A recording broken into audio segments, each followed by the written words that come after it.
আসসালামু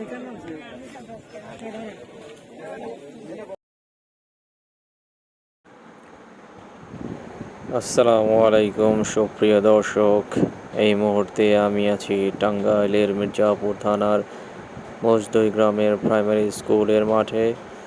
আপনারা দেখতে পাচ্ছেন আরাফাত রহমান কুকু স্মৃতি ক্রিকেট টুর্নামেন্টের ফাইনাল ম্যাচ। এই ম্যাচে একটি দল ধামরা একাদশ এবং অপরটি টাঙ্গাইল একাদশ। ধামরা একাদশ নির্ধারিত 20 ওভারে 198 রান নিয়েছে।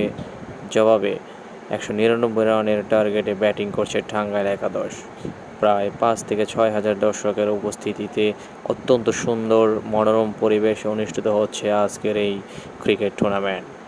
এখানে প্রধান অতিথি হিসেবে উপস্থিত আছেন টাঙ্গাইল মির্জাপুরের গর্ব দেশনেত্রী বেগম খালেদা জিয়া, রাস্তা ভাজন তারেক রহমানের অত্যন্ত বিশ্বস্ত এবং মির্জাপুরের দুইবারের সংসদ সদস্য আবুল কালাম আজাদ সিদ্দিকী।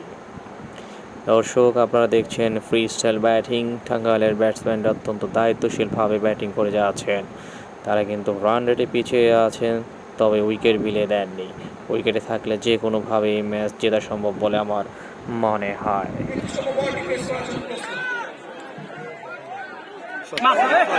আবারও বিশাল 6 আউটের সম্ভাবনা এবং 6।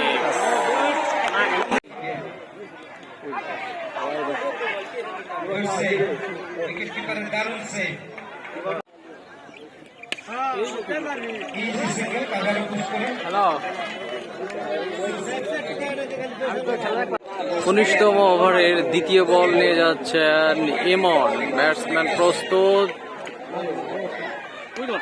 এবং শট বিহাইন্ড, কিপারের হাতে ধরা পড়লেন। বিশাল বড় একটি ছক্কা মারার প্রস্তুতি এবং বিশাল 6।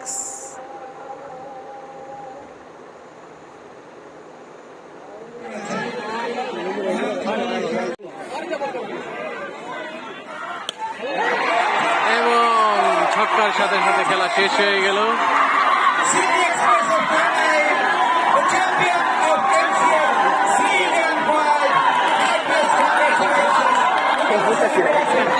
দর্শকদের দিকে বলে নিষেধ, কি অবস্থা? সম্ভব না। টাঙ্গাইল একাদশ জিতে গেল। আপনারা দেখতে পাচ্ছেন 20তম ওভারের প্রথম বলে ছক্কা মেরে টিমকে জিতে দিয়েছে।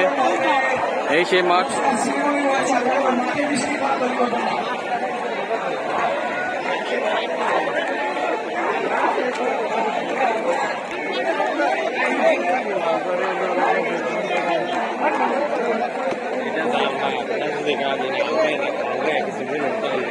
মাঠ কি পার্সোনাল হয় না? 53 দল থেকে এবং 10টি 6